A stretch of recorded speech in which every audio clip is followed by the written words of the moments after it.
Hello everyone, this is Bernard from Parrot Forest. As I have mentioned in a previous video, we are dealing with three different topics, that is parrots, sustainable construction, and education.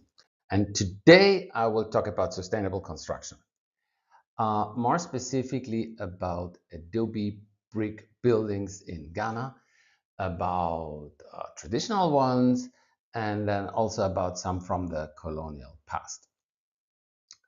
This is in the upper western region, north of Wellambella, a small town, where we have been to do a research study on mental arithmetic, how to teach arithmetic, and about developmental dyscalculia and how to diagnose dyscalculia.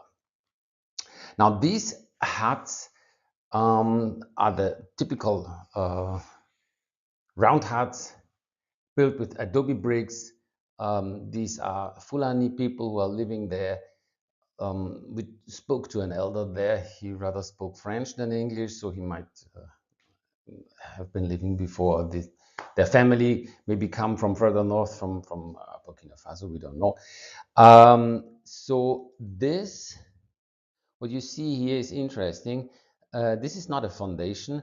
This is a kind of structure that I think is there to keep the rain off from the floor, because the critical thing about these constructions is that you have to avoid the water, the moisture from getting soaked up by the wall from the floor. This is not. This is another Fulani settlement, not far away from the one I showed you before. They have this kind of straw huts, or huts. Maybe they also use palm leaves. They also do have the round huts. Now, when we asked them which of these type of huts they prefer, they said the one with adobe bricks are better when it's cold, especially at night. When the temperatures go down, then the adobe bricks, they will still have the warmth of the day, and so they can store the heat of the day to give you a bit of warmth during the night. For us in modern architecture, adobe bricks, we are more concerned about keeping the house inside cool during the day, where the adobe bricks can do a very good job. But for those people, I think during the day they are outside anyway. So these huts are more for the night to sleep. Whereas we in the modern world, we are more indoor during the day to do our work inside the house. So of course this is a big difference. Then from the same settlement, another round hut similar to the one I saw before. I was a bit surprised actually to see this one, because it has that traditional architecture, but the building material is not traditional. If you have a closer look here and here, you will see that they have been using Portland cement to reinforce that. Here you can see it even a bit better. So this is not a modern concrete structure with steel reinforcement, but they just stabilize the soil with cement. And I think the plastering is also containing cement. Those people, they live with goats and cattle, and when they sell it, they make some money with that. And I would guess that they use this money also to buy some cement for their huts. Now, this is further south, way further south, on the other side of Ghana, more or less.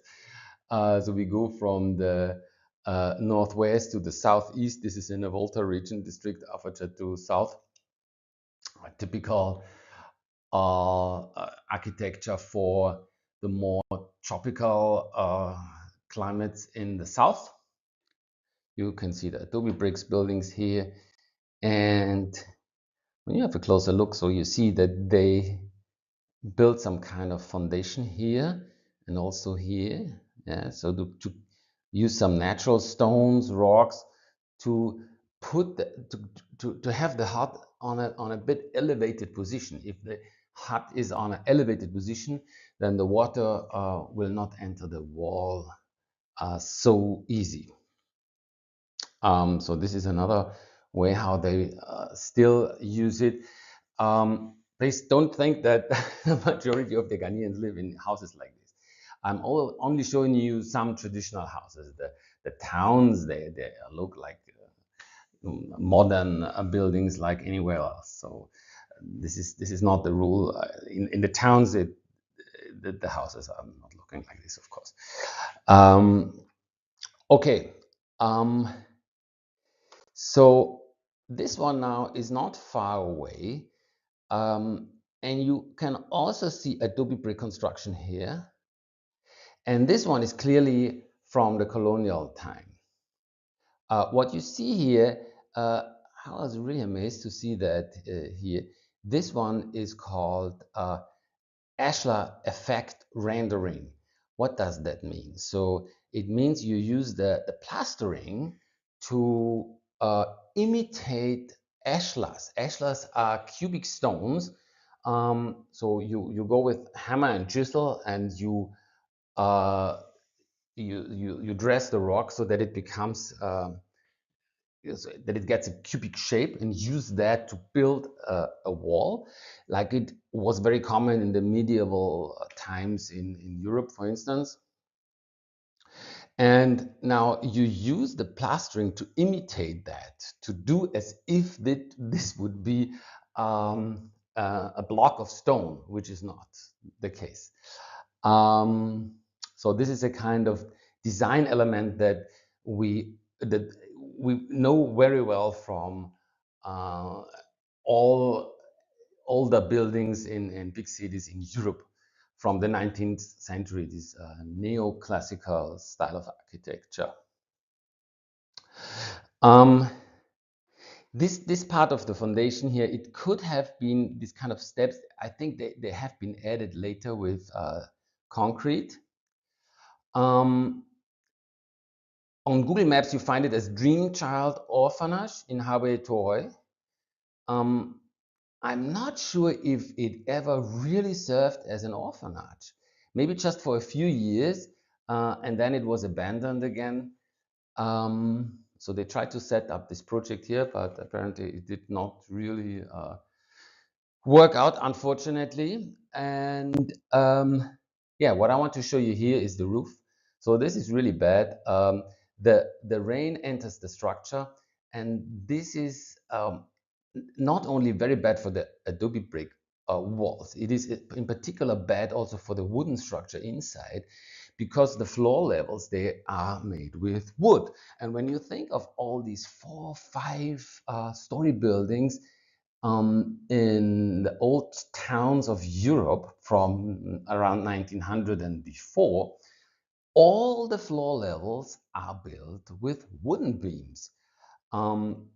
You can see some wooden structure here also. So this is how they built the houses. The only exception is maybe in the ground floor, that when you have vaults of bricks, and then put on top of that the first floor. But then if you go further up, they would usually use just wooden floor ceilings. So this is how we can build 4 and 5 story buildings without any cement. I mean, we can, sometimes it makes sense to use cement for the foundation, but for the walls and for the floor ceilings, there is no cement, no concrete necessary. And this is why we want to learn from these old buildings, to start building with locally available and sustainable construction material instead of importing clinker, and using a lot of fossil fuels to burn cement. If you burn cement, you must use fossil fuel, whereas when you burn lime, when you burn bricks, or when you use adobe bricks, you can do that without fossil fuels. You can do that with waste wood. So this is the view from the other side. So you see the situation of the roof.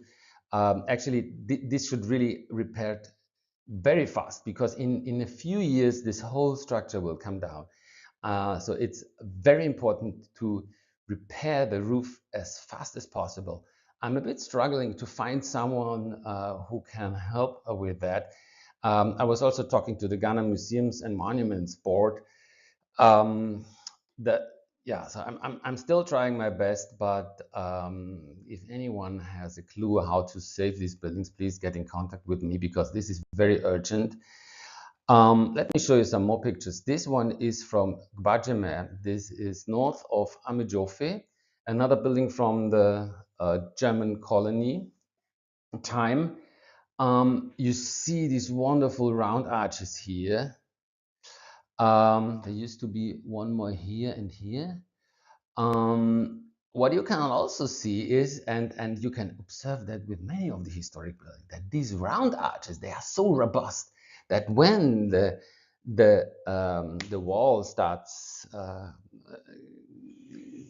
coming down a bit, eroding here, it will not usually not start where the arch is, but rather on the vertical parts.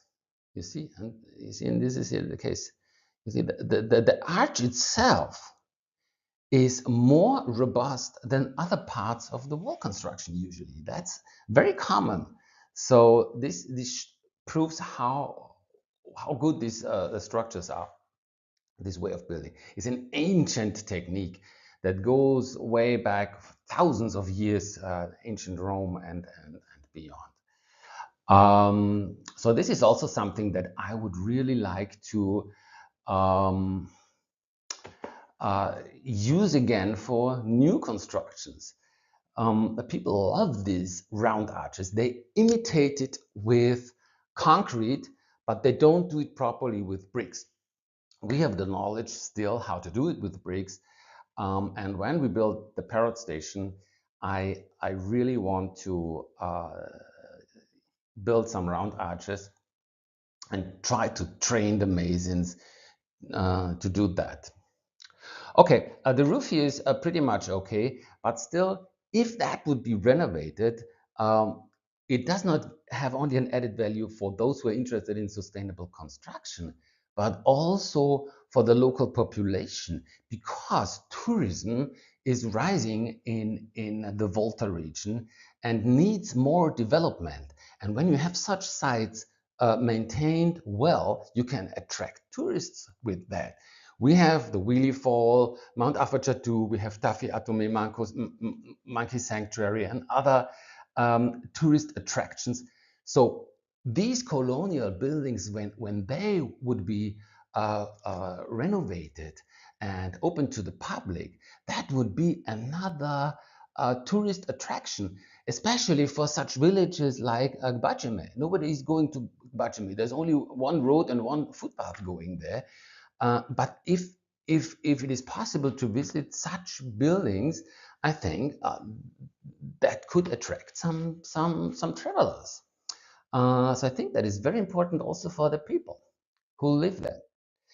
This is the inside. You see the wooden floor construction. Yeah, it's still there, but there needs to. We have to really protect these structures. This is Amedzofe, not far away. This is the town that is well known because it is, I think, the town with the highest elevation in Ghana. Some call it the coldest town of Ghana, and you see these wonderful arches of this old church from 1889. It now belongs to the EP Church, Evangelical Presbyterian Church.